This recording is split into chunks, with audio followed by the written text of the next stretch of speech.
Hey guys, what's up? Welcome back to my channel. Today I'm going to be doing a video on tips on how to apply for grad school. I'm currently in my final year of undergrad and I'll be entering grad school in September 2021, which is this year now. And hopefully these tips will help you guys out. These are just things that I've learned along the way while applying myself, so hopefully you enjoy. So what I did to prepare for this video was I wrote out sort of like my top few tips of what I would tell people and just what I've told friends in the past who have asked me for advice when applying to grad school. And I just wrote it all out on this sheet right here. I'm just gonna go through it. I kind of broke it down into 4 big categories. First, called plan beforehand. Second, being references. Third, being statement of interest / interviews. And the fourth being controversial. It's not that controversial, don't worry. It's not that serious. So I guess the first tip going into applying for grad school would to be plan beforehand. So I started approximately 8 to 9 months before applying, and I applied in November, October, so just like 3 months ago, because they usually start then, but then they go until, some of them are rolling, some of them have deadlines that end in January, some end in like July. It depends what the school is, so just make sure that you look at each school and their own deadlines and requirements, because they all vary. So I basically started off by just writing out all the programs and schools I was interested in on, like, I probably did this list like over 4 times, and I just rewrote it each time I narrowed some schools out. And I found that was really helpful when I could look at like all the requirements and just like stats, or like after I learned some more stuff about the school, whether I liked it or not, I would either get rid of it or keep it. So when you're going through this narrowing process, just like looking through the requirements that you meet and what you don't, and then what you need to do for these. So like tests, for example, lots of the US schools need the GRE test, or if you're going to like medicine or law, like the LSATs or the MCATs. But if otherwise, it's usually just the GRE. But in Canada, there's certain schools that also require GRE, but there's also lots of programs that don't. So I found in my personal experience that in Canada, none of the schools I applied to needed the GRE, and I also applied to the European schools, so Italy and the UK. My programs personally didn't need the GRE, didn't need any additional tests, which I found was like pretty good. I guess the second thing would be on the same topic of planning beforehand with references and scholarships. Just planning those beforehand, because those are things that like you'll need for sure, and it doesn't hurt to get started on early. I think in particular the note of scholarships, for planning beforehand, make sure you know the deadlines, what's available for you, because I've actually missed like 2 of them that I wanted to apply to because I didn't look early enough, even though I thought I was already planning early. So just make sure that you plan beforehand and look at all the deadlines and make sure that you're submitting everything earlier before it runs out. So the second tip is references. So going off the same note of planning beforehand, remember to ask your profs early. Some of them ask for academic references, some of them ask for professional references. It varies.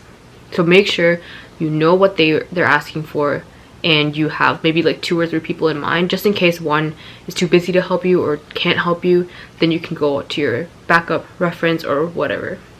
I asked mine about 3 or 4 months ahead of the deadline, so that everyone got their things in early, and actually all my references have already submitted it now, so I'm really grateful for that. But yeah, if you ask them early, you have a better chance of getting it, because this is before all the profs get swamped with requests to make these references, and also gives you the time if you need a backup plan, if anything. So when you do this, you can just send them a nice email, depending on how close you are with the prof. Just preface like what programs you might be applying to, the deadlines. Some people might ask for a CV, some people might ask for a transcript, just to find out more about you. It depends how well you know your prof. So this varies. And the third topic is statement of interest / interviews. So number one, be yourself. I know this is such a cheesy piece of advice to give people, but it really is true, because people can see who you are through your writing.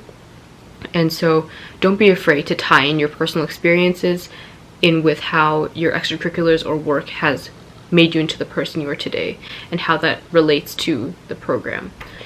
As well, if there's any interview prep information, make sure you read it over. I know for mine, one of my schools sent me a email with what potential questions they could ask me, so I made sure to read that over really well, and just, if anything, if you're still nervous, you can think of like what you as an interviewer would ask people.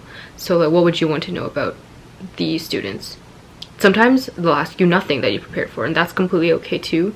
Just remember to be flexible and be yourself. Just take a deep breath. It's okay. Like, there's so many other people in the same spot as you, so it's okay if you're nervous or anything. Because for me personally, when I interviewed, they asked me nothing that I prepared for, so it's okay. I just like took it and I just went with it. Okay, so statement of interest. I also started those a couple months early because I knew that during the application season I'd be really busy, which was during like first semester of fourth year. So I started these in the summer. Actually, I started them in July, and I just wrote out like 10, I think, statement of interest, so I was ready for each school, and then I altered it as my life changed a bit throughout the months. And depending on programs for different schools, you can either write a separate statement of interest for each school if you're doing different programs, or if you're going to do like the same-ish program for different schools, you can just alter like an original template that you create yourself, just so that it's easier on you and you can like formulate that idea more. And the final tip is what I labeled controversial, but it's not that controversial, is the number of schools you should apply to. I don't think there's a set number that you should apply to, because everyone is different. Everyone's in different circumstances, financially, personally, academically, everything like that. The number of schools you apply to will vary. It doesn't matter, but in my personal experience, I found that because I was nervous that I wouldn't get into any schools, I applied to 6 schools. Initially my list was 10, but then my professor actually told me, she was like, I think you're crazy. She didn't say that. She was just like, I think you should apply to less.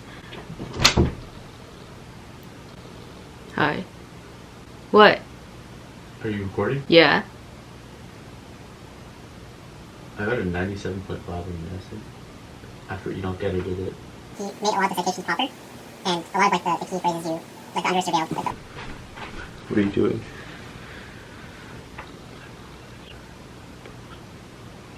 Like, Enoch's just like, yo, this doesn't even fit your thesis. I was like, oh no.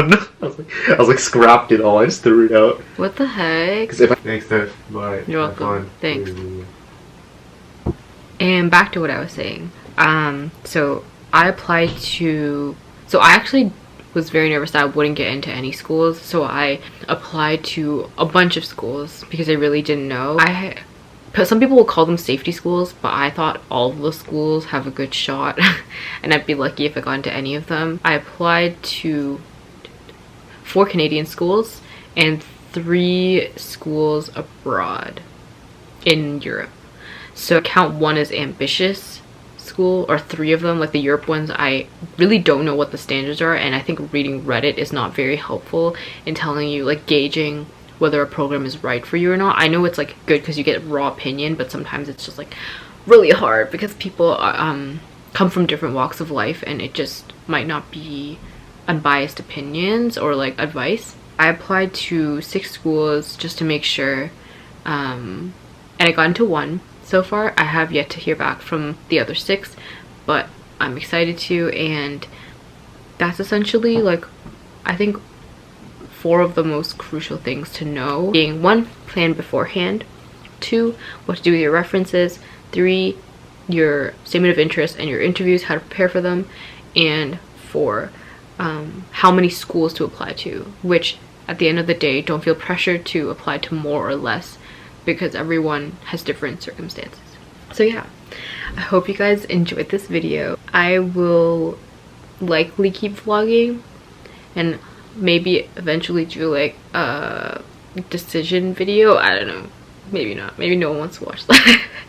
But yeah, hope you guys enjoyed this video. If you'd like to see any more grad school, college, undergrad related content, definitely let me know. And I guess I should preface this by saying that I am a Canadian student. I go to U of T currently, University of Toronto. Yeah, that's kind of a weird note to end my video on. So another way. Anyways, thanks for watching, and I'll see you in my next video.